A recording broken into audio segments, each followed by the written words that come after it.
I am writing this urgent message because I was once a witch.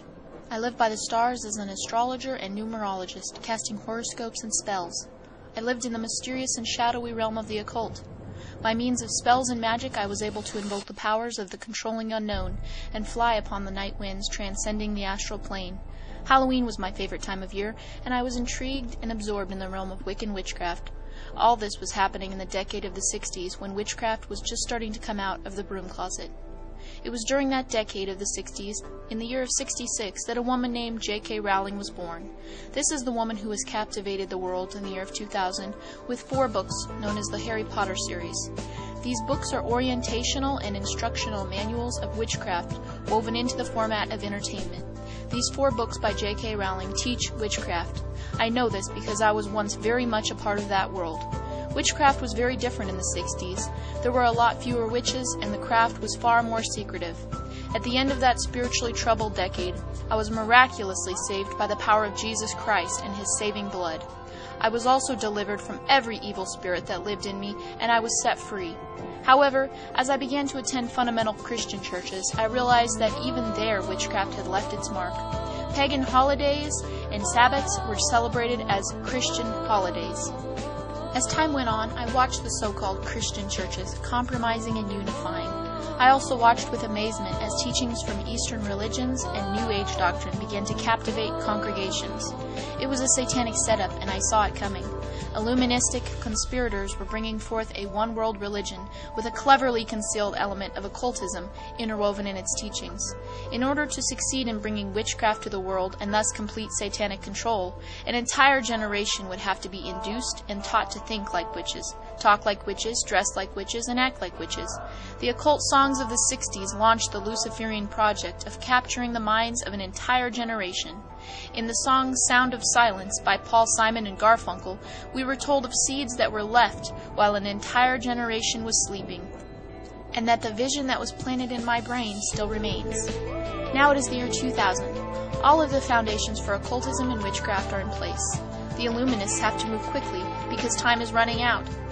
It was the communist revolutionary Lenin who said, "Give me one generation of youth and I will transform the entire world." Now, an entire generation of youth has been given to a woman named J.K. Rowling and her 4 books on witchcraft, known as the Harry Potter series. As a former witch, I can speak with authority when I say I have examined the works of Rowling and that the Harry Potter books are training manuals for the occult. Untold millions of young people are being taught to think, dress, speak, and act like witches by filling their heads with the contents of these books. Children are so obsessed with these Harry Potter books they have left television and video games to read these witchcraft manuals.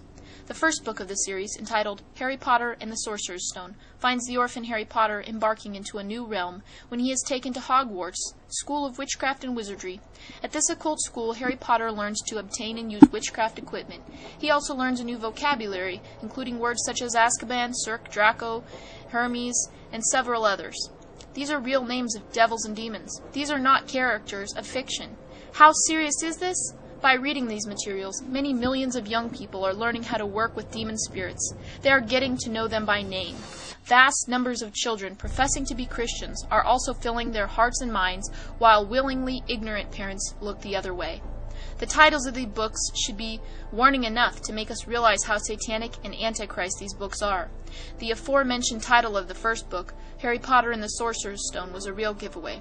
The second book was called Harry Potter and the Chamber of Secrets, while the third was entitled Harry Potter and the Prisoner of Azkaban. Nothing could be more obvious than the Harry Potter books being pure witchcraft and of the devil. This is the oldest con game ever hatched out of hell. As a real witch, I learned about the 2 sides of the Force. When real witches have sabbats and meet in a coven, they greet each other by saying, "Blessed be," and when they part, they say, "The Force be with you." Both sides of this Force are Satan. It is not a good side of the Force that overcomes the bad side, but rather it's the blood of Jesus Christ that destroys both sides. High-level witches believe there are 7 satanic princes, and that the 7th, which is assigned to Christians, has no name.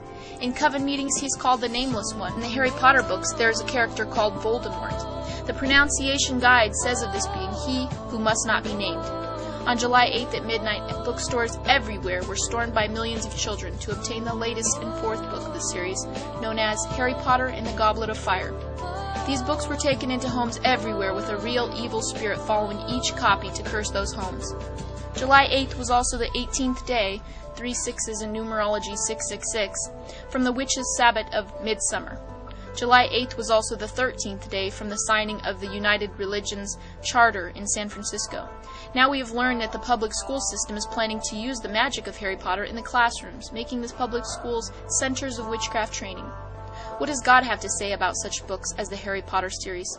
In the Bible, in the book of Acts, we read the following in the 19th chapter, verses 18 through 20. And many that believed came and confessed and shown their deeds. Many of them also, which used curious arts, brought their books together and burned them before all men. And they counted the price of them and found it 50,000 pieces of silver. So mightily grew the word of God and prevailed. Now let's find out what some children have to say about the Harry Potter series.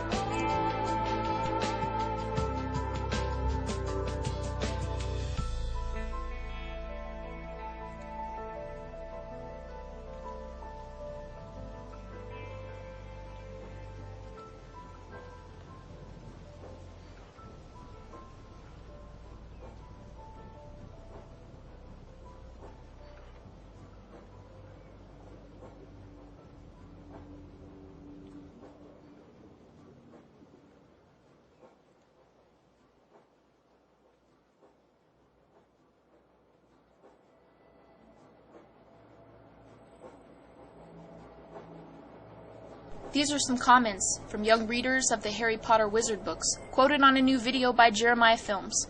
On the video called Harry Potter, Witchcraft Repackaged, Making Evil Look Innocent, author Robert McGee explains, children as young as kindergartners are being introduced to human sacrifice, the sucking of blood from dead animals, and possession by spirit beings.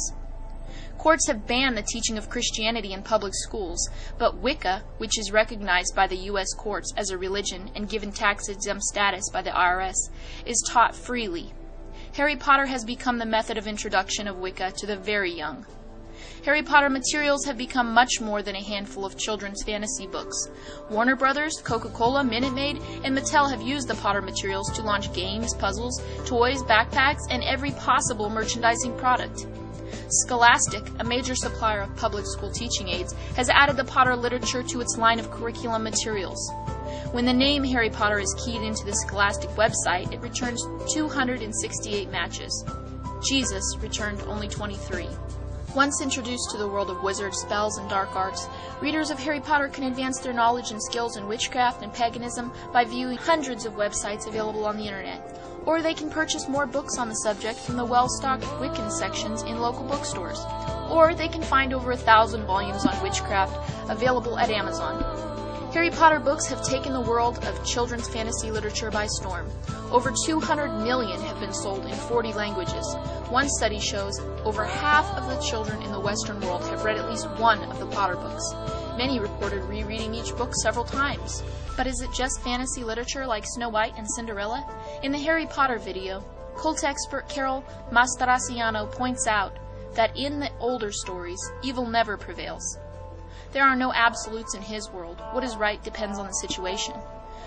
Witchcraft now has a complete packaging. Starting in kindergarten with Harry Potter and TV witch shows, children are led on to the horror movies and hundreds of Wicca and pagan websites. When they thirst for more power, high school and college Wicca covens are available. And in the adult world, corporations are now hiring New Age practitioners to provide seminars and sensitivity training, stress relief, and self-improvement for employees.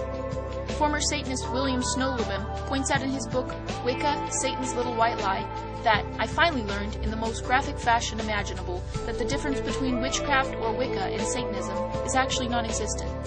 Before he was saved, he found himself cruising the streets looking for a lone female to assault, not for sex, but to drink her blood. The bottom line is a hunger for power.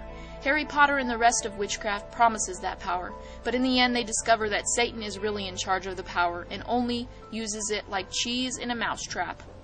Harry Potter provides a basic initiation into witchcraft for a whole new generation. Imagine what the world will look like when they grow up. Millions of American school children have a new subject in the school: witchcraft.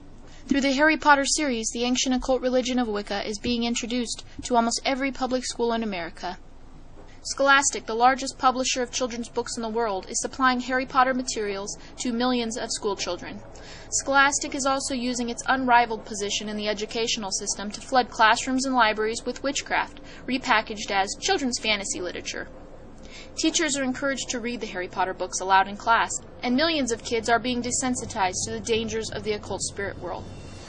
Through Harry's world of sorcery, they are learning what tools today's witches and pagans use: supernatural imagination, spiritual concentration, wands, brooms, spells, and curses. Warner Brothers' new film based on Harry Potter has been called an accurate portrayal of witchcraft, and indeed it is. Christian parents have faced a similar problem for years with the teaching of evolution in schools. They have responded by teaching their kids they cannot believe everything they are taught in school. Now, with the Harry Potter books on witchcraft becoming part of public school curriculum, parents need to know enough about it to teach their kids that the spell casting and other activities of Harry Potter are forbidden territory. Harry Potter's books are about a young 11-year-old generational wizard who attends the prestigious 1,000-year-old occult boarding school, Hogwarts. All his teachers are practicing occultists and tutor their students in the dark arts of sorcery and divination, fortune-telling, astrology, potion-mixing, spell-weaving, and curse-casting. Harry's world says that drinking dead animal blood gives power, a satanic human sacrifice, and Harry's powerful blood brings new life. Demon possession is not spiritually dangerous, and that passing through fire, contacting the dead, and conversing with ghosts, others in the spirit world, and more, is normal and acceptable.